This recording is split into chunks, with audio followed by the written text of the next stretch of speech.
মহতী অনুষ্ঠানে আমি চেষ্টা করব একটি বিপ্লবী কবিতা আপনাদেরকে আবৃত্তি করে শোনাব।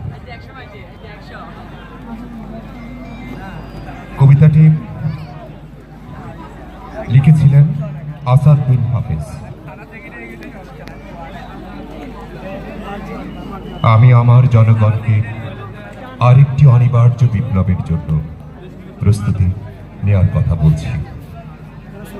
দেয়ালে পিঠ থেকে গেলে যেভাবে রুখে দাঁড়ায় আক্রান্ত দুর্বল, বিধ্বস্ত জাহাজে যাত্রীরা আঁকড়ে ধরে ভাসমান পাটাতন, তেমনি একাগ্রতা নিয়ে আমি আপনাদের আসন্ন বিপ্লবের জন্য প্রস্তুতি নেওয়ার কথা বলছি।